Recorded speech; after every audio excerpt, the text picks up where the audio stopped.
Assalamualaikum warahmatullahi wabarakatuh. Yang terhormat Bapak Dr. Haji Muhammad Saifuddin MA selaku dosen pengampu mata kuliah studi Al-Quran.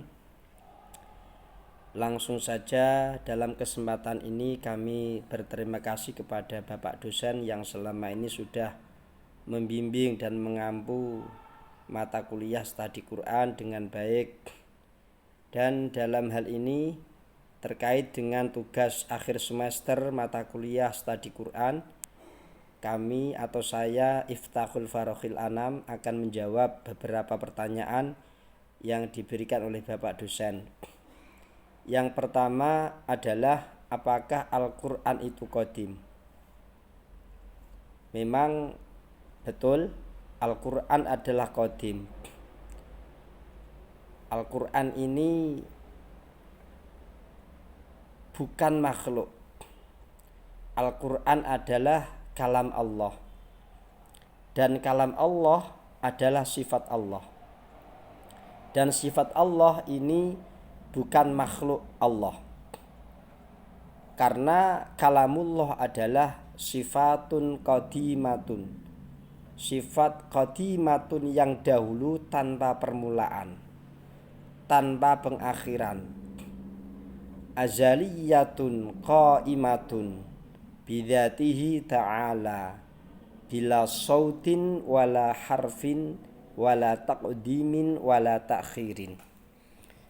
Jadi kalam Allah itu qadim, yang mana berdiri dengan zatnya Allah subhanahu wa ta'ala, bila sautin tanpa suara, wala harfin dan tanpa huruf, wala taqdimin dan tanpa permulaan, wala takhirin dan tanpa pengakhiran.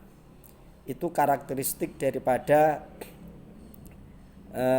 sifat Allah yang berupa kalam.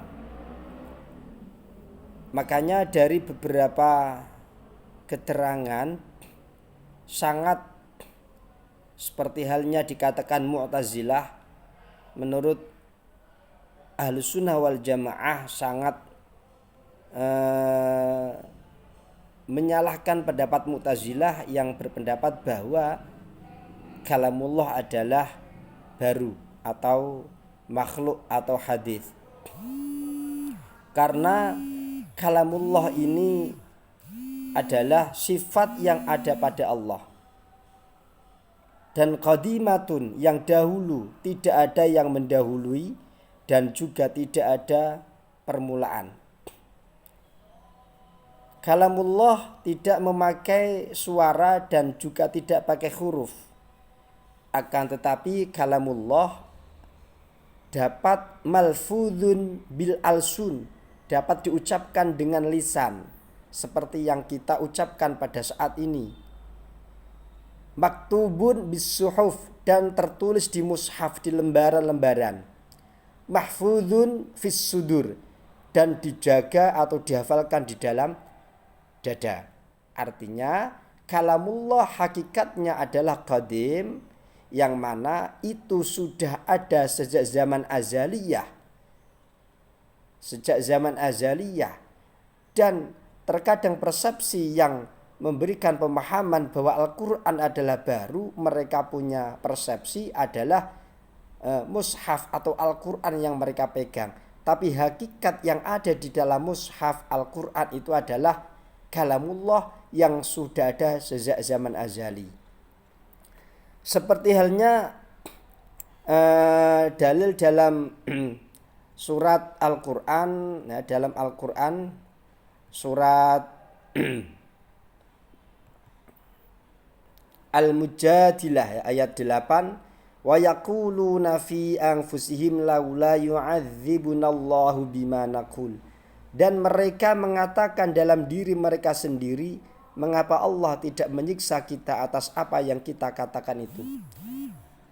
Orang-orang munafik yang lisannya tidak sesuai dengan hatinya, mereka sebetulnya tahu bahwa Allah subhanahu wa ta'ala adalah ada. Dan mereka meyakini dengan kekuasaan Allah. Tetapi hati mereka hati mereka, suara hati ini seperti halnya kalam, yang mana tidak bisa atau tidak tertulis dan tidak bersuara. Nah, itu dalil secara sederhana. Yang kedua, apakah para nabi mendapatkan ilham? Ya, karena menurut Imam Zarqani dalam karyanya Manahil Irfan fi Ulumil Quran menjelaskan bahwa ada 4 karakter wahyu atau makna wahyu yang terdapat di dalam Al-Quran. Yang pertama adalah wahyu mempunyai makna ilham yang bersifat fitri, sebagaimana firman Allah Subhanahu wa taala dalam surat Al-Qasas ayat 7. Wa auhayna ila ummi Musa an ardi'i fa idza khifti 'alaihi fa alqihi fil yammi wa la takhafi wa la tahzani inna radduhu ilaiki wa ja'iluhu minal mursalin. Dan kami ilhamkan kepada ibu Musa, susuilah dia, dan apabila kamu khawatir terhadapnya, maka jatuhkanlah dia ke sungai Nil, dan janganlah kamu khawatir dan janganlah pula bersedih hati, karena sesungguhnya kami akan mengembalikannya kepadamu dan menjadikannya salah seorang dari para rasul. Terus menurut ulama ada 3 kategori proses turunnya wahyu kepada Rasulullah Muhammad SAW. Yang pertama dengan cara ilham. Cara ini adalah salah satu pengalaman Nabi ketika dalam keadaan terjaga maupun tidur. Dalilnya adalah hadis yang diriwayatkan oleh Sayyidatina Aisyah radhiyallahu taala anha, yang artinya pertama kali Rasulullah menerima wahyu adalah dalam mimpi yang benar pada waktu tidur. Beliau tidak melihat mimpi itu kecuali datang seperti cahaya subuh. Ini dalil secara sederhana terkait dengan bahwa para nabi mendapatkan ilham. Yang ketiga, mengapa Al-Quran yang kita baca tidak disusun berdasarkan urutan turunnya wahyu? Yang pertama, karena Al-Quran ini ayatnya turun sesuai dengan problematika pertanyaan-pertanyaan para sahabat atau umat pada saat itu. Seperti halnya terkait dengan haid, maka turunlah ayat yas'alunaka madza yas'alunaka 'anil mahid qul huwa adza. Terkait dengan pertanyaan khamr, yas'alunaka 'anil khamri wal maisir qul fihima itsmun. Al-ayah itu terkait dengan kenapa tidak sesuai dengan urutan wahyu, karena turunnya sesuai dengan problematika atau pertanyaan umat sahabat pada saat itu. Yang keempat, mengapa Al-Quran disebut mukjizat terbesar? Jelas karena Al-Quran ini adalah sifatnya yang dapat memberikan penalaran yang objektif kepada umat. Berbeda dengan mukjizat para nabi-nabi yang lain.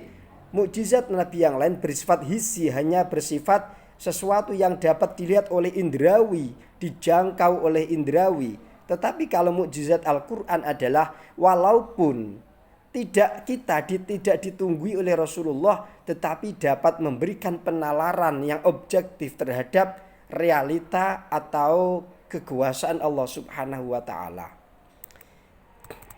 Yang kelima, bagaimana hukum Al-Quran, membaca Al-Quran dengan tajwid? Hukumnya adalah wajib seperti yang disampaikan oleh Syekh Dr. Sya'ban Muhammad Ismail dalam kitabnya, mengatakan wat tajwidu wajibun ala kulli man, ya. Jadi bertajwid itu hukumnya wajib bagi setiap orang yang hendak membaca Al-Quran. Nah, ini hukumnya adalah wajib. Dan dipertegas oleh Allah Subhanahu wa taala dalam Al-Qur'an, warattil Qur'ana tartila. Allah taala berfirman, dan bacalah Al-Qur'an dengan tartil. Yang dimaksud tartil adalah tajwidu harfi wa itqanun nutqi bil kalimat. Jadi mentajwidkan huruf dan membunyikan kalimat-kalimat Al-Qur'an itu dengan mantap. Nah, itu terkait dengan dalil harus memakai tajwid dalam membaca Al-Qur'an. Soal yang nomor 6, bagaimana hukum wanita sedang haid ketika dalam membaca Al-Qur'an? Dalam mazhab Syafi'i, wanita yang haid sepakat tidak boleh menyentuh Al-Qur'an.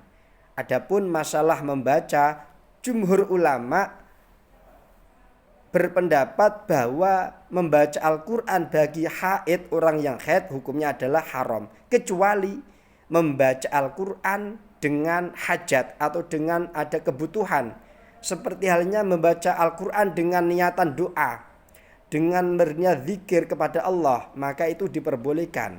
Atau menurut Imam Malik, bagi wanita yang haid membaca Al-Qur'an dengan tujuan belajar atau mengajar, maka diperbolehkan. Itu sesuai dengan dalam kitab Al-Bujairimi juz 3 halaman 259 sampai 260 terkait dengan diperbolehkannya membaca Al-Qur'an kalau ada hajat. Menurut Imam Malik, yajuzu laha qiraatul Qur'an, ya, diperbolehkan. Menurut Imam Malik kalau ada hajat tertentu. Terus pertanyaan terakhir, Al-Baqarah ayat 9 ini pendekatan melalui dengan tafsir Tarbawi adalah yukhadi'unallaha walladzina amanu wa ma yakhda'una illa anfusahum wa ma yash'urun. Artinya secara tekstual, mereka hendak menipu Allah dan orang-orang beriman. Mereka tidak menipu kecuali diri mereka sendiri dan mereka tidak menyadarinya.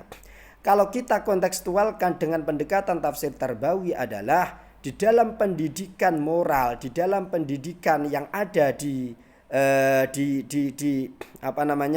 dunia ini, artinya sebagai guru harus kita tanamkan kepada siswa-siswi kita untuk berlaku jujur, untuk berkata jujur, untuk berperilaku jujur sesuai yang disyariatkan oleh Allah Subhanahu wa taala. Jangan seperti orang munafik yang lisan dan hatinya tidak sesuai. Sekian jawaban dari kami. Mohon maaf tentunya banyak kekurangan dan kami sampaikan terima kasih dan ucapan mohon maaf kepada Bapak dosen. Assalamualaikum warahmatullahi wabarakatuh.